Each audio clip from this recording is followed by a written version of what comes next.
Peter's afraid to back for another deck review. Today we're looking at a very interesting one here. This is called the Everdeck. I guess it kind of sort for like every deck, because it basically is every deck.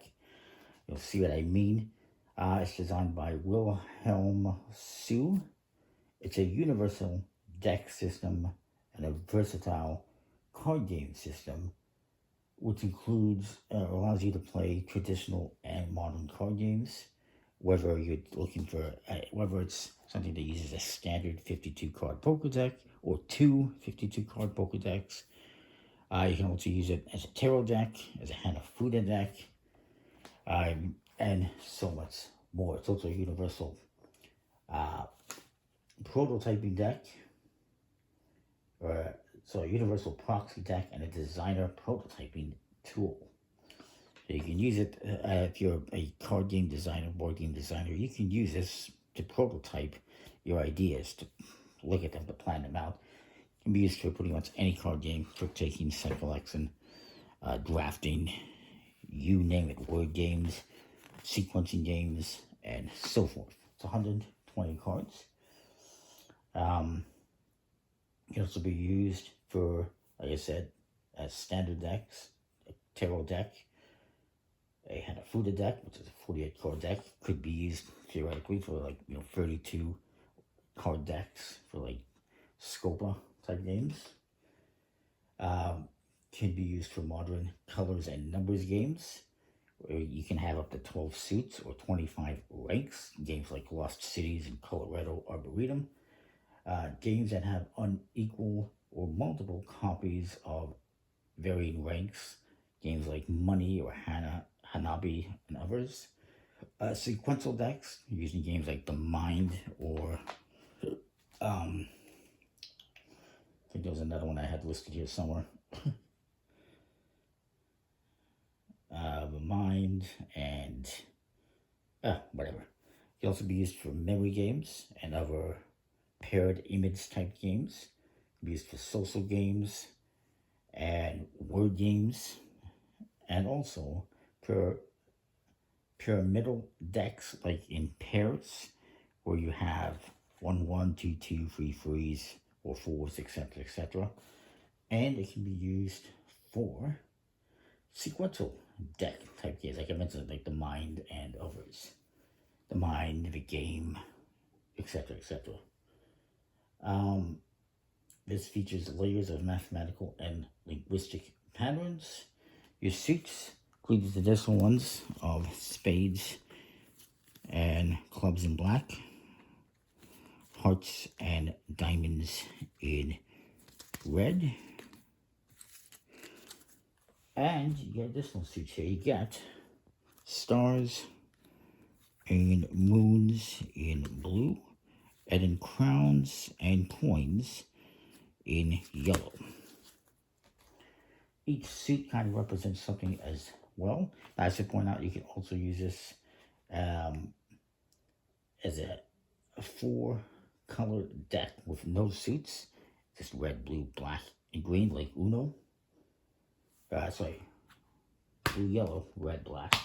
Kind of like Uno or other similar games. It has letters, all the big letters you see down here in the bottom corner, that are compatible with pretty much most word games in terms of the distribution of the letters. You got dots in the corners, or symbols in the corners here. It is, for some of them, it is diamonds, like these ones are diamonds, 1 to 4 diamonds. Some of them are dots, again 1 to 4 dots, and that is used as a point system for different ones. And it also works for the word games, the point system, where certain letters are, like the W is worth 4 points, but then if you go to something like the E, it's only worth 1 point. There's so much more. You get all these numbers here in the corners that are 0 through 9 in the individual colors. I believe there's also 0 through 11 in black. It can be used for different things, like you see the 11 in black. And obviously not the most traditional. It's got a definite animal theme throughout. It's even on the back design. These animals you see in here like cows or something, and fish tails and swans or something, all sorts of different animals within there. So it's very interesting. What else we got? Talked about the suits.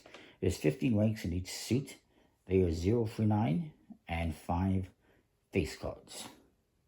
Face cards include the ace, but there's also king, queen, jack, the X, which is the 10, Roman numeral version, which I do like, and then the numbers are 0 through 9.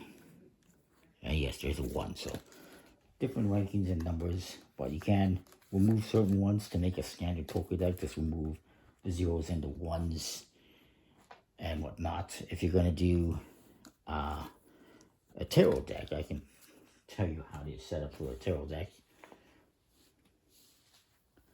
You can also use this. There's 2 different suit groups. You got these ones that have the rounded, actually this is a point, so it's a bad example. Rounded ones, like the clubs have the rounded top, and same with the hearts, and the moons, and the coins. They're all rounded, and they all have circles for point systems. You can use that as its own little deck system. And then the other ones, the stars, and the crowns, the spades, and the diamonds have pointy tops, and they have little diamonds for the point system. Again, 1 to 5. Very interesting. I'm not going to go through every individual card and show you all the artwork. You can find images online, I suppose. There is also a strict naming structure where every 4 cards of a same rank within a suit group are thematically linked. For instance, if I were to show you these are in the same suit group, archivist, world, and let's show you the ace here. See, narrator. They're thematically linked. They're not entirely, completely linked necessarily. And curator. So yeah, curator, narrator, archivist, and world. They fit. They work together. So there's that. The other 4 aces are going to be different because you're a different suit group. Each suit kind of represents different things as well. Each color, I should say.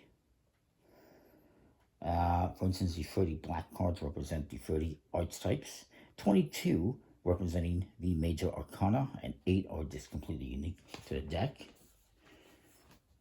You can like the world, obviously. Star, Tower, Devil, Temperance, Death, Hangman, Justice. These are all tarot cards that you would use in tarot deck as the major arcana. The red suits represent the soul, the yellow suits represent the body, and the blue suits represent the mind. And when you combine all 3 of those colors, you get black. So it's kind of interesting what they did there. To make a tarot deck, you would use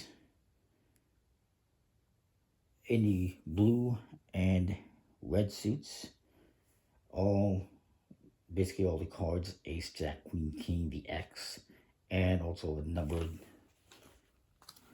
1 through 9, and the 0, I suppose.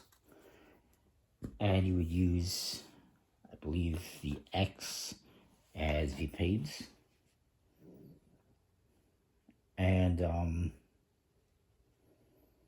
you would use the 0 through 9 and the ace in black for the major arcana. So that would work. There's also the unique numbered sequence that you can use for games like No Thanks and The Mind. That's the one I was looking for. For each card, you got different numbers on the sides here. It can be used for games like No Thanks. They have 0 through 79 in the 3 main colors in the number cards, I should say, 0 to 79 number cards, 80 to 119 in the court cards. There's also 0 to 9 in the 10 suits times 12 ranks, or 12 ranks times 10, 12 suits times 10 ranks, and also 0 to 11 in black for the colored digits you see here in the corners. You can see they got all sorts of different animals, and there is, in fact, 60 unique animals, and they're duplicated for the purposes of memory and matching games that you can play. And as to point out that each one is going to have a different rank and color, but the same animal. And all the pictures and names are thematically related. For instance, if I was to show you what's a good one, I'd have to find something. See if I can see something here. There's this one. I just saw that one, so we can use that one. I think I just saw that one. Nope, maybe I was wrong. There you go. So, different suits, different colors, but they're both the same insect, fly or bee or something like that. Yes, it's a bee. And everything else is different, but you can use that for purposes of matching. I will point out that the card quality isn't its strong suit, unfortunately. It's a nice enough stock, but just a smooth plastic coated finish, so it's a little bit clumpy. Obviously, you're not going to do cardistry with it, but it's decent quality. Let's see if I missed anything else. Talk about the point value, order distribution, 2 suit groups represented by the different pointy or curved tops of the suits. You could use it for games like Canasta, where you need to have twice as many cards. Awesome. You can use it just for a regular poker deck. You can use it for a color deck. You can use it for word games or matching games, all sorts of stuff. And yet, it's great if you are designing games and want something to work with to design your game and to plan it out. So, for what it is, I think it's a pretty cool deck. I'm not going to rank it. I thought I would show it to you. The artwork it's fine. It's not the best, but it's fine for what it is. So that is that. I think I have covered everything.